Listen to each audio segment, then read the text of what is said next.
اللهم صل وسلم وبارك عليه وعلى آله صلى الله عليه يا بدراتي يا بدراتي من هذا كل كمالي ماذا يعاب ماذا يعبر عنه لا كما قالي يا بدراتي يا بدراتي من هذا كل كمالي ماذا يعاب ماذا يعبر عنه لا كما قالي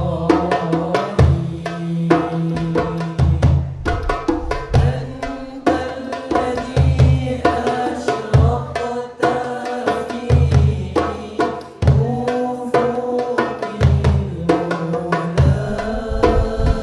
الأولى أنت الذي أشرقت في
اللهم صل وسلم وبارك عليه وعلى آله صلى الله عليه. Assalamualaikum warahmatullahi taala wabarakatuh. Kembali kita bersama pada rancangan After Hours dari Masjid Al-Istighfar. Baiklah, pada malam ini kita akan mendengarkan tazkirah dari Ustaz Muhammad Izzaan pula yang bertajuk peristiwa yang berlaku pada bulan Ramadan iaitu peperangan Badar. Falyatafaddal Ustaz. Assalamualaikum warahmatullahi wabarakatuh. Alhamdulillah wassalatu wassalamu ala Rasulillah wa ala alihi wa sahbihi wa man walah. Alhamdulillah, bersyukur kita kepada Allah Subhanahu wa taala atas segala nikmat, atas segala kurniaannya, limpahan rezeki, kesihatan, umur yang panjang diberikan kepada kita. Dapat kita bersama-sama pada bulan Ramadan yang penuh dengan keberkatan ini untuk kita mendengarkan sedikit tazkirah ataupun perkongsian ilmu. Semoga kita semua di kalangan hamba Allah Subhanahu wa taala yang diberikan yang mengambil peluang yang telah ditawarkan dalam bulan ini dan banyak beribadah, banyak melakukan amal soleh, amal kebajikan. Semoga kita semua di kalangan hamba-hamba yang berjaya dan selamat, insya-Allah. Amin ya rabbal alamin. Baiklah para pendengar sekalian dan para jemaah sekalian, insya-Allah dikongsikan pada kesempatan ini peristiwa Yang kedua, yang di mana peristiwa yang berlaku pada zaman Nabi SAW dan berlaku di dalam bulan Ramadan, peristiwa berlaku dalam bulan Ramadan, dan ini merupakan peristiwa yang di antara peristiwa yang sangat penting, ataupun para ulama ada sebagian mengatakan yang paling penting sekali, kerana disebabkan oleh peristiwa ini ia memberikan kekuatan pada umat Islam dan pada negara Islam yang ketika itu di Madinah dengan keyakinan dan kestabilan dari segi semangat, dari segi keyakinan untuk terus memperjuangkan atau menegakkan syiar Islam di bumi Allah Subhanahu Wa Taala. Iaitu peristiwa yang saya akan kongsikan ini adalah peristiwa Perang Badar. Perang Badar ini merupakan satu peristiwa yang sangat penting, saya seperti katakan tadi, di mana Perang Badar ini para ulama mengatakan bahawasanya kepentingannya itu sangat besar, kerana ketika itu kita kena faham Nabi SAW dah berhijrah ke Madinah, kemudian setelah pelbagai beberapa tahun dekat Mekah dengan penuh pancaroba, penuh dengan dugaan, maka Nabi SAW berhijrah ke Madinah membawa segala semua orang Islam yang percaya dan mengikuti Nabi SAW. Dan Nabi SAW dengan penduduk Makkah, penduduk Madinah, iaitu mereka ada satu perjanjian dengan mereka dan mereka memeluk agama Islam dengan Nabi, dan mereka berjanji untuk mempertahankan Nabi SAW. Dan Perang Badar ini ia memberikan keyakinan bahawa agama Islam ni boleh berterusan, boleh dikekalkan, boleh berdiri tegak dekat Madinah. Kerana ketika itu mereka bermusuhan dengan kaum musyrikin dekat Mekah. Dan kaum musyrikin dekat Mekah ni mereka takut dengan Nabi Muhammad SAW, kerana mereka takut Nabi SAW nanti bila kalaulah sekarang Nabi dah hijrah, Nabi dah ada dah duduk secara tetap dekat Madinah, kemudian kalaulah Nabi SAW pengaruh baginda makin kuat, makin tersebar luas, makin banyak pengikutnya, makin banyak orang masuk Islam, maka kemungkinan Nabi SAW akan mendirikan satu kerajaan dan di mana Nabi akan balas balik dan akan serang Mekah dan akan bunuh mereka semua, dan mereka akan musnah lah. Jadi itu satu perkara yang mereka takutkan, kaum musyrikin Mekah dengan Nabi SAW. Apa-apa pun berkaitan Perang Badar ini,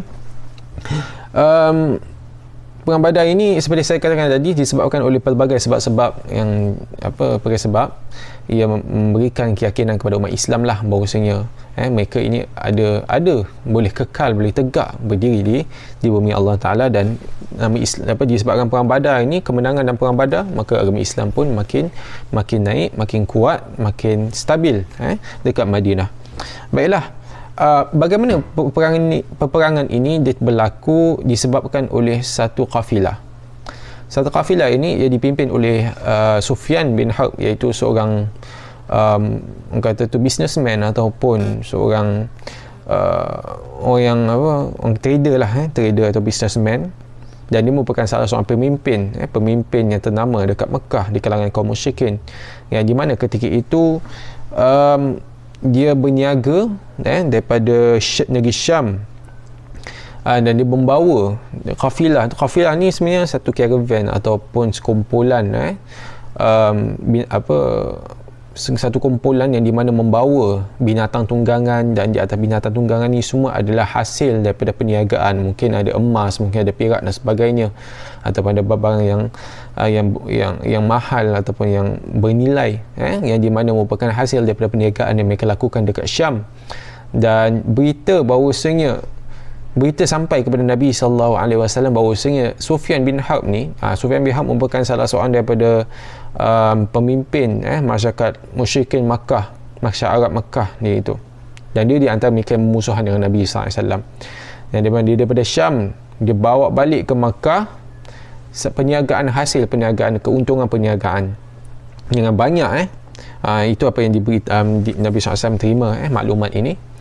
Kemudian atas sebab ini memandangkan ketika dari Syam tu dekat atas, maka apabila Sufyan bin Harb nak patah balik ke Makkah, dia akan lalu Madinah. Mungkin jauh, mungkin dekat, tapi yang penting dia akan lalu Madinah. Dan oleh itu Nabi SAW menyuruh kaum muslimin untuk kita akan sekat kafilah ini, dan kita akan ambil keuntungan yang mereka dapat, merampas apa yang mereka bawa. Dan ini sebagai ganti. Apa tujuannya? Tujuan bukan semata kita nak Nabi SAW nak rampas sebagainya, tapi sebagai ganti kepada harta yang telah mereka tinggalkan ataupun harta yang mereka telah ambil ketika dekat Mekah dulu sebelum hijrah.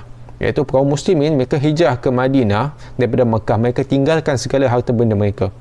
Mereka tinggalkan segala-galanya. Mereka datang ke Makkah dengan sekeliling pinggang. Dan pun alhamdulillah kaum Ansar di Madinah, mereka menyambut kaum muhajirin yang datang dari Mekah dengan hati yang penuh, hati terbuka, rumah yang terbuka, diberikan segala keperluan kepada kaum muhajirin yang datang ke Madinah berhijrah kerana Allah dan Rasulnya dengan tanpa membawa apa-apa. Jadi kesekatan ini atau rampasan ini yang dirancang oleh Nabi SAW ni bukan atas dasar pemusuhan, bukan atas dasar kebencian, tetapi ada atas dasar untuk mengambil balik apa yang telah diambil daripada mereka pada awal. Maka umat Islam pun di kat Madinah, mereka dengan penuh semangat mereka bersedia. Dan pada masa yang sama juga Abu Sufyan bila tahu tentang cara jalan ataupun jalan yang dilaluinya, dia akan melalui Madinah. Dan Madinah ada Nabi SAW dan umat Islam, dan dia sudah bayangkan ada berlakunya mungkin sesuatu yang dirancang oleh umat Islam. Maka dia pun jalan berhati-hati. Maka dia hantar perisik, dia hantar seseorang untuk merisik, untuk melihat keadaan ada tak bunyi-bunyi bahawasanya Muhammad akan lakukan serangan terhadap kafilah ini dan sebagainya. Dan akhirnya sampai juga pengetahuannya ataupun maklumat dia terima bahawasanya memang betul Nabi Muhammad dan orang Islam akan mereka merancang untuk menyekat atau memotong jalan kafilah tu dan merampas apa yang dibawa oleh kafilah tersebut. Maka sebagai langkah langkah keselamatan, dia hantar seorang daripada kafilah itu, dia hantar untuk pergi naik kuda untuk pecut terus ke Makkah dan maklumkan keadaan tersebut kepada kaum musyrikin yang ada dekat Makkah. Yang dihantar iaitu bernama Zamzam bin Amr dan Al-Ghafari ke Makkah nak beritahu kaum musyrikin sana tentang rancangan umat Islam atau kaum Islam. Dan pada masa yang sama minta bantuan, minta backup lah daripada orang Mekah untuk mempertahankan dan menjaga harta benda perniagaan mereka. Maka apabila berita itu sampai kepada kaum Quraisy, laju dengan serta mereka pun bersiap-siap untuk mempertahankan kafilah mereka. Maka keluarlah, sebab yang di mana riwayat mengatakan sekitar 1,000 tentera dari kaum Quraisy ataupun kaum musyrikin, di mana mereka keluar untuk dah bersiap sedia dah dengan penuh kelengkapan untuk mempertahankan kafilah ini. Dan pada masa yang kalau perlu kepada peperangan, mereka akan perang. Dan kita balik kepada rancangan umat Islam, di mana Nabi SAW merancang untuk potong jalan kafilah ini, tak rampas apa yang dibawa oleh kafilah ini. Maka Nabi SAW pun keluar dengan para sahabat dan umat Islam yang jumlahnya sekitar 300 plus minus begitu, 300 di bawah naungan malam bulan Ramadan. Itu dia cerita bahawa kisah ini atau perang ni ia berlaku pada bulan Ramadan. Dan dikatakan bahawasanya kalau para ulama mereka mengatakan dan meriwayat di mana diceritakan bahawasanya umat Islam sekitar 300 ni kelengkapan mereka tidak cukup. Kelengkapan mereka tidak cukup, kenderaan yang mereka bawa itu pun tidak cukup. Dikatakan ada sekitar beberapa 2 atau 3 ekor kuda dan 70 ekor unta yang dikongsikan dinaiki oleh beberapa orang bergila-gila. Menunjukkan umat Islam ketika itu mereka masih pada awal permulaan pembangunan, maka kelengkapan masih sedikit, kelengkapan mereka sedikit lah, tak cukup supaya kalau nak dibandingkan dengan kaum Quraisy. Dan mereka tidak tahu dalam ketika Nabi SAW dan umat Islam ketika mereka keluar daripada Madinah untuk merampas harta yang dibawa oleh Abu Sufyan, mereka tidak tahu tentang persediaan yang telah dilakukan oleh kaum musyrikin Mekah, mana dah keluar dah 1,000 tentera untuk mempertahankan kafilah tersebut. Pada masa yang sama, Abu Sufyan dengan kafilah dia dah ambil jalan jauh. Dia tak jadi jalan dekat. Kalau jalan dekat mesti Muhammad dengan orang Islam akan potong, maka dia pun ambil jalan jauh, di jalan pantai. Dia makin jauh lah dia jalan. Dan oleh itu disebabkan rancangan dia, maka selamatlah kafilah tersebut selamat daripada umat umat Islam. Dan dia pun maklumkan kepada dia hantarkan seorang wakil kepada umat kaum musyrikin Makkah untuk okey, kafilah dah selamat, maka kau boleh patah balik, dah tak perlu dah. Tetapi apa yang disebutkan di sini bahawasanya diberitahukan bahawasanya apabila terima kaum musyrikin Makkah menerima berita itu daripada Abu Sufyan, daripada wakil Abu Sufyan, maka mereka kata tak ada, kita dah keluar sampai 1,000 orang ni, kita dah bersemangat, kita dah betul-betul dah bersemangat untuk berperang. Kita akan berpesta, kita akan minum-minum dan sebagainya, kita dah bawa harta benda kita, dah 1,000 orang dah keluar dah nak memerangi umat Islam. Jadi kita akan keluar, kita akan tetap perangi umat Islam, tak kisah sama ada kafilah itu akan selamat ataupun tidak. Walaupun kafilah itu dah selamat, kita akan terus berperang. Kerana mereka bersemangat kerana kebencian mereka kepada Nabi Muhammad SAW. Mereka takut bahawasanya kalaulah kita tak lakukan sesuatu sekarang ini, maka Nabi Muhammad dan umat Islam mereka akan makin kuat, mereka akan makin kekal tegak, maka inilah masanya kita hancurkan umat Islam.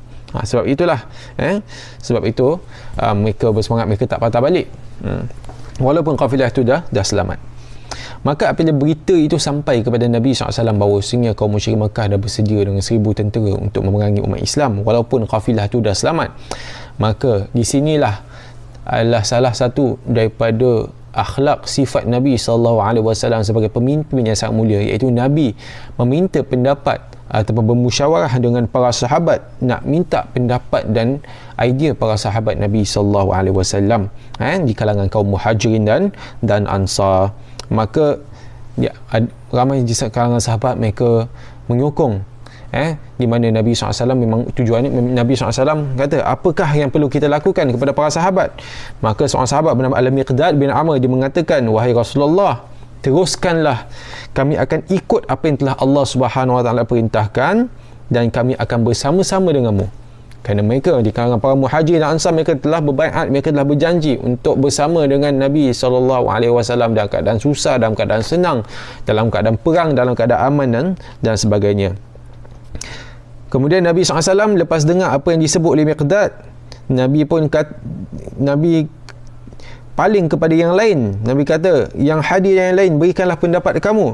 Maka Sa'ad bin Mu'az pun berkata, demi Allah, seseorang yang dia maksudkan kepada kami adalah kaum Ansar. Maka dikatakan, memang benar wahai Sa'ad bin Mu'az. Maka dia mengatakan, sesungguhnya kami telah beriman dan percaya kepada kamu, dan kami mengaku bahawasanya apa yang kamu bawa itu adalah benar, dan kami beri kepercayaan serta mengikat janji akan patuh dan taat. Maka teruskanlah mengikut kehendakmu, di mana kami semua akan bersama denganmu. Dan demi Allah yang mengutus engkau dengan kebenaran, seandainya kau mengharungi lautan, nescaya kami akan bersama-sama denganmu. Maka Nabi SAW dengar sokongan daripada kaum Muhajirin dan kaum Ansar. Nabi gembira. Mereka bersemangat. Mereka bukan semangat tunjuk je, mereka katakan bahawa kami akan bersama denganmu, walaupun kita akan berperang, kita akan melakukan apa-apa saja, apa yang kamu lakukan kita akan ikut dan kita akan sokong. Maka Nabi SAW sangat gembira. Nabi sangat gembira dan kata-kata Sa'ad dan juga kata-kata siapa tadi, Al-Miqdad bin Amr, Nabi sangat gembira. Maka Nabi kata, marilah dan bergembiralah, sesungguhnya Allah telah memberikan janjinya dan kejayaan ke atas salah satu kumpulan. Demi Allah, seorang yang aku sedang melihat kekalahan kaum kafir. Di mana Nabi SAW dah berikan apa yang Nabi lihat, di mana Allah SWT dah akan memberikan janji bahawa umat Islam akan menang. Dan walaupun jumlah mereka itu jumlah yang sedikit, kalau nak bandingkan dengan kaum musyrikin di mana sekadar 1 lawan 3 lah, rasionya 1 lawan 3, tetapi di mana Allah Subhanahu Wa Taala memberikan kemenangan, Allah janji, maka akan tertunai.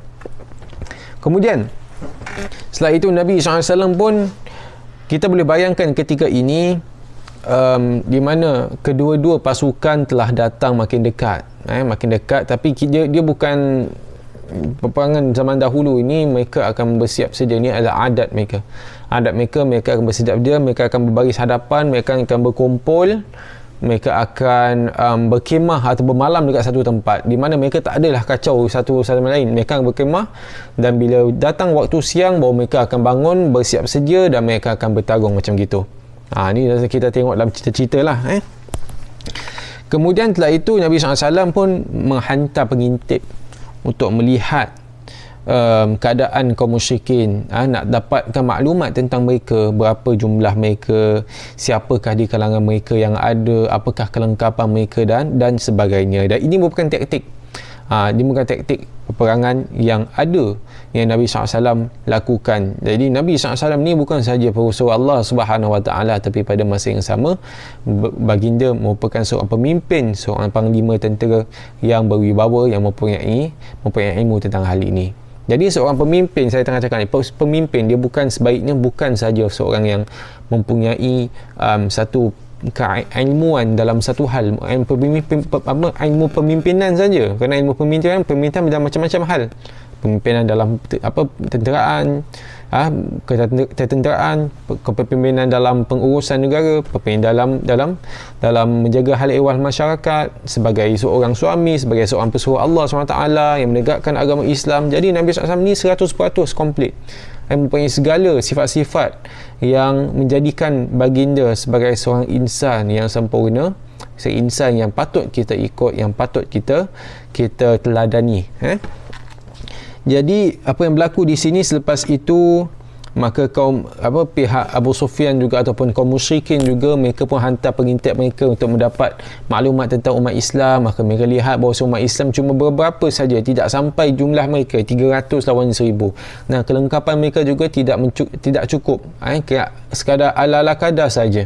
Maka mereka pun bergembira dan mereka pasti confident bahawasanya kemenangan berada di pihak mereka. Dan di sini saya nak kongsikan sebuah kisah yang berlaku sebelum peperangan Badar, yang menunjukkan bahawasanya pemimpin yang baik atau pemimpin yang sempurna adalah pemimpin yang bukan saja mengeluarkan segala arahannya daripada diri dia, tapi bersama dia memusyawarah, dia meminta pendapat daripada orang lain. Meminta pendapat ini merupakan satu perkara yang sangat penting, diajarkan oleh Nabi SAW dan diamalkan oleh baginda juga. Tadi saya kongsikan sebuah kes tadi, ketika Nabi SAW bermusyawarah kepada para sahabat, apa yang nak lakukan. Kaum musyrikin nak serang kita, mereka dah kafilah dah selamat pun mereka tetap nak berperang, mereka dah keluar, mereka dah semangat. Apa yang kita lakukan? Nabi tanya kaum muhajirin, tanya kaum ansar, dan wakil mereka pun bangun dan mengatakan bahawa mereka sokong Nabi. Itu dilihat Nabi tanya. Janganlah pemimpin yang dia tak mendengarkan nasihat ataupun cadangan atau feedback daripada rakyat mereka ataupun orang mereka. Jadi ini adalah satu perkara yang sangat penting sekali sebagai seorang pemimpin, bukan sahaja pemimpin tetapi sebagai seorang ketua, sebagai seorang yang menerajui kepimpinan ataupun seorang yang mempunyai tanggungjawab. Ada orang-orang di bawahnya yang bekerja dan sebagainya. Dia bukan sahaja dalam situasi negara, dalam dekat pekerjaan bersama. Dan di sini lagi satu kisah seperti saya katakan tadi, yang di mana pihak Quraisy mereka mengambil tempat yang jauh daripada pelembahan mata air. Manakala Nabi SAW menduduki tempat terdekat dengan telaga air Badar. Dan di mana ketika itu Al-Habbab Ibn Munzir bertanya kepada Nabi SAW, dan di mana riwayat ini diceritakan, diriwayatkan oleh Ibn Hisham dalam kitab dia dan kitab sirahnya, di mana kata, ya Rasulullah, apakah tempat ini yang kami duduk ini mengikut arahan Allah Subhanahu Wa Taala ataupun wahyu Allah, ataupun kita sebenarnya boleh berpindah kerana mereka mereka stay kat satu tempat, maka ataupun hanyalah ini pendapat strategi peperangan ataupun taktik saja. Maka Nabi jawab bahawasanya ini semua terletak kepada strategi dan taktik peperangan. Lalu Al-Habbab Ibn Munzir dia memberikan cadangan kepada Nabi SAW, kalau demikian maka ini bukanlah tempatnya sesuai. Maka Nabi Habbab pun dia menunjukkan bahawasanya kita bangun, kita pergi ke tempat yang lebih dekat dengan sumber air kaum musyrikin, kita ambilnya dahulu. Lepas itu kita musnahkan telaga-telaga yang selepasnya itu, di mana telaga yang kita punya ni kita akan luaskan dan dibina tambah dan dipenuhkan dengan air sepenuhnya, sehingga apabila berlaku peperangan kita tidak akan kehausan, sebaliknya Quraisy akan dahaga kehausan. Maka Nabi SAW pun menerima cadangan Habbab, merupakan cadangan yang sangat baik, sangat bernas. Maka mereka pun bangun dan mereka lakukan, mereka pindah tempat dan mereka lakukan seperti yang dicadangkan oleh Al-Habbab bin Munzir. Di sinilah Nabi SAW menerima sebagai pemimpin pesuruh Allah Subhanahu Wa Taala.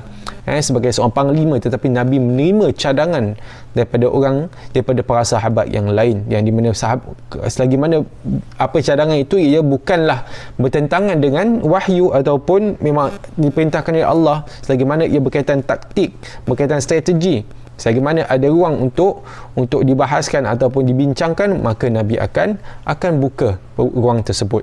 Di sini boleh lihat Nabi SAW membuka hati. Ini merupakan contoh akhlak yang sempurna. Janganlah ada orang itu bila dapat cadangan dia atau feedback ataupun apa orang kata itu nasihat, maka dia terus marah, dia tak suka, seakan dia kau lebih pandai daripada aku dan sebagainya. Nabi tak cakap macam gitu. Ini adalah sifat yang kita perlu amalkan dan kita perlu ikuti. Dan di sini juga Sa'ad bin Mu'az dia memberikan cadangan untuk dibuatkan tempat teduh yang selamat untuk Nabi SAW, sehingga bila selesai peperangan nanti, dengan harapan Nabi akan pulang menemui mereka yang tidak turut serta dalam peperangan di Madinah, dan mereka tidak akan berlemah semangat kerana kehilangan baginda. Jadi Sa'ad bin Mu'az pun memberikan satu cadangan untuk dibina sebuah tempat perlindungan, seperti kubu kecil untuk Nabi SAW untuk duduk kat dalam. Kerana ini pentingnya kerana Nabi SAW bukan sahaja panglima tetapi pesuruh Allah SWT. Dan bayangkan kalau berlaku apa-apa yang menggugat jiwa Nabi SAW, maka akan hilanglah semangat. Bukan saja hilang semangat tentera, tapi umat Islam semua akan hancur. Kerana Nabi SAW, umat Islam ni masih dalam permulaan. Perang Badar merupakan peperangan besar yang pertama sekali. Jadi perlu untuk kita lindungi Nabi SAW. Maka sahabat Mu'az pun dia memberikan cadangan tersebut dan Nabi setuju. Dan seterusnya Rasulullah SAW menenteramkan jiwa para sahabat. Para sahabat dah semangat, mereka lakukan macam-macam, mereka buat tu, mereka buat ni, maka ini adalah sumbangan para sahabat. Maka Nabi SAW pun memberikan sumbangan baginda juga dan menceritakan kepada para sahabat tentang sokongan dan janji-janji Allah Subhanahu Wa Taala yang diberikan kepada umat Islam. Dan Nabi pun mengatakan kepada para sahabat bahawasanya Nabi bayangkan bahawasanya aku lihat kematian si fulan, iaitu si musyrikin ni, aku nyimpak kematian dia dekat sini.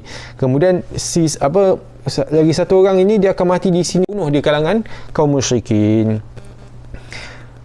Dan di mana para sahabat mengatakan bahawasanya, dan ini disebut oleh Imam Muslim dalam kitab dia dalam sebuah hadis, yang di mana kematian seperti Nabi dah tunjukkan di sini matinya orang si fulan ini, maka betul-betul si fulan itu mati ketika peperangan. Maka apa yang Nabi SAW melakukan itu, tunjukkan tu memang ia berlaku.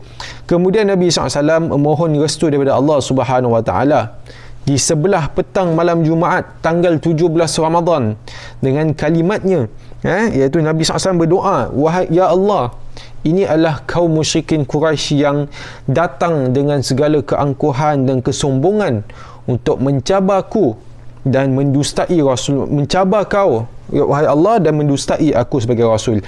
Wahai Tuhanku, berilah pertolongan yang telah engkau janjikan itu. Wahai Tuhanku, kalahkanlah mereka. Jadi Nabi SAW berdoa kepada Allah Subhanahu Wa Taala, memohon kepada Allah Subhanahu Wa Taala dan penuh khusyuk, penuh dengan tadarruk dan keyakinan, tadah tangan ke langit, sehingga Sayyidina Abu Bakar dia merasa kasihan kepada Nabi sallallahu alaihi wasallam. Dan Sayyidina Abu Bakar dia mengatakan bahawasanya, ya Rasulullah, bergembiralah demi jiwaku di tangannya, Allah akan memperkenankan apa yang telah dijanjinya. Dan orang Islam seterusnya juga turut memohon kemenangan daripada Allah Subhanahu Wa Taala dengan penuh ikhlas. Ini kisah perkara ini disebutkan oleh Al-Imam Al-Bukhari dan Muslim dalam kitab sahih mereka. Jadi ini adalah, saya berhenti di sini dulu kerana kisah Perang Badar ini kisah yang sangat detail dan sangat panjang. Di sini ada banyak sekali Perang Badar ini kita boleh terima bahawasanya kita dalam apa-apa perkara sekali, dalam kita berusaha melakukan kebaikan, perlu kepada ada peringkat. Perlu kepada dia, bukannya kita lakukan sesuatu terus kita lakukan yang paling mahal, yang paling banyak, yang paling berat sekali, tapi nanti orang kata tu semangat kita makin turun kalau kita buat sebegitu. Jadi kita melakukan sedikit. Jadi adanya istiqamah, adanya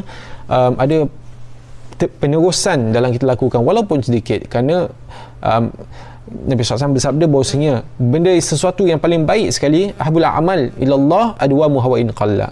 Benda yang paling Nabi SAW suka dan Allah Ta'ala suka ini dalam Islam ini adalah yang diselalukan walaupun ia adalah jumlah yang kecil ataupun yang mudah ataupun yang sedikit.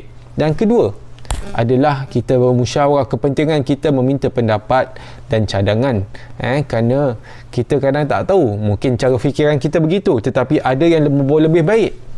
Dan yang ketiga adalah akhlak dan sifat kita dalam menerima pendapat dan cadangan daripada orang lain. Kita kena jaga, jangan kita merasa sombong dengan apa yang kita ada, kerana ilmu yang kita ada ini tak semestinya orang lain mungkin ada lebih baik ataupun lebih pengalaman ataupun lebih ilmu dan sebagainya. Jadi di sini banyak pengajaran kita boleh ambil dari Perang Badar, dan saya belum habis pun, kita belum mula pun peperangan tersebut, ada banyak lagi yang nak dikongsikan. Jadi insyaAllah pada kesempatan akan datang saya akan sampaikan insyaAllah pada video yang lain. Wallahu ta'ala alam. Aqulu qawli hadha wa astaghfirullahal azim li wa lakum. Wassalamualaikum warahmatullahi wabarakatuh. Terima kasih Ustaz Izzaan atas tazkirah yang bertajuk Perang Badar yang telah membuat kita mengimbas kembali sejarah Rasulullah SAW. Banyak iktibar yang boleh kita pelajari dari tazkirah tersebut. Antaranya ialah yang pertama, kesungguhan dan semangat para sahabat dalam memperjuangkan agama Islam. Walaupun terlepas peluang untuk merampas harta kafilah dan terpaksa berhadapan dengan tentera musyrikin, mereka tetap setia bersama Nabi Muhammad SAW. Yang kedua, kita dapat lihat kebijaksanaan Nabi Muhammad SAW dalam mengatur strategi peperangan dan ketenteraan, menandakan baginda merupakan jeneral perang yang baik, dan ini juga merupakan nilai yang perlu ada pada seorang pemimpin. Yang ketiga, kepentingan musyawarah di dalam kepimpinan. Kalau kita lihat pada cara Nabi Muhammad SAW sebagai seorang pemimpin, walaupun beliau seorang ketua, beliau banyak berkomunikasi dengan sahabat, lebih-lebih lagi kalau sesuatu situasi itu memerlukan penilaian mengikut pengalaman dan kepakaran. Beliau akan tuju kepada sahabat-sahabat beliau untuk mendapatkan pendapat-pendapat mereka sebelum membuat sesuatu keputusan. Itulah dia sedikit renungan yang boleh kita ambil dan cuba kita apply di dalam kehidupan kita, insya-Allah. Baiklah, kita akan kembali selepas iklan ini.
Puasa matang tak? Panas lah cuaca ni Rian. Apa ni? Apa yang ini? Aduh. Innalillahi wa inna ilaihi raji'un. Mudah-mudahan Pak Cik sihat lah Kalau macam situasi macam tu, kalau dia hitam sepanjang hari, dia dimaafkan lah. Dia kira puasa tu harus digantikan pada hari lain. Tapi kalau Pak Cik tu hitam sekejap je, dia sedar, insyaAllah dia boleh teruskan puasa. Jadi saya doakan semoga Pak Cik panjang umur, insyaAllah. Pada malam ini kita akan mendengarkan pula bacaan surah suci Al-Quran, iaitu surah Al-Buruj dari Ustaz Mazlan. Surah Al-Buruj bermakna gugusan bintang, merupakan surah yang ke-85 di dalam Al-Quran. Ia mempunyai 22 ayat dan termasuk di dalam golongan surah Makkiyah. Surah ini diturunkan sehubungan dengan peristiwa Ashabul Ukhdud. Apa itu Ashabul Ukhdud? Mereka adalah segolongan yang membuat parit berapi dan menyeksa kaum muslimin sebagaimana telah dikisahkan di dalam surah Al-Buruj ini. Mereka melemparkan kaum mukminin yang mempertahankan akidah dan iman mereka ke dalam parit berapi, kerana bagi mereka orang-orang mukmin bersalah kerana telah beriman terhadap Allah Subhanahu wa taala. Surah ini diakhiri dengan peringatan seandainya orang-orang ini tidak bertaubat akan perbuatannya, tempat mereka adalah neraka Jahannam. Para penonton sekalian, marilah sama-sama kita mengambil iktibar dari peristiwa ini. Pada bulan Ramadan yang mulia ini, ramai manusia yang ingin memperoleh kebaikan walaupun kehidupan sehariannya jauh sekali dari kenyataan itu. Seandainya kita mengetahui seseorang yang ingin berbuat baik di bulan Ramadan ini, janganlah kita memperkecilkan amalan beliau kerana takut perbuatan mereka yang ikhlas itu akan mendatangkan keridaan Allah. Akan tetapi perbuatan kita memperkecilkan mereka atau mengejek mereka atau berkata tidak baik tentang mereka akan menyesatkan kita. Na'uzubillah. Marilah kita sama-sama cuba membantu di antara satu sama lain untuk menuju ke jalan yang Allah ridai. Marilah sama-sama kita mendengarkan surah ini. Bismillahirrahmanirrahim. والسماء ذات البروج واليوم الموعود وشاهد ومشهود قتل أصحاب الأخدود النار ذات الوقود إذ هم عليها قعود وهم على ما يفعلون بالمؤمنين شهود وما نقموا منهم إلا أن يؤمنوا بالله العزيز الحميد الذي له ملك السماوات والأرض والله على كل شيء شهيد إن الذين فتنوا المؤمنين والمؤمنات ثم لم يتوبوا فلهم عذاب جهنم ولهم عذاب الحريق إن الذين آمنوا وعملوا الصالحات لهم جنات تجري من تحتها الأنهار ذلك الفوز الكبير إن بطش ربك لشديد إنه هو يبدئ ويعيد وهو الغفور الودود ذو العرش المجيد فعال لما يريد هل أتاك حديث الجنود فرعون وثمود بل الذين كفروا في تكذيب والله من ورائهم محيط بل هو قرآن مجيد في لوح محفوظ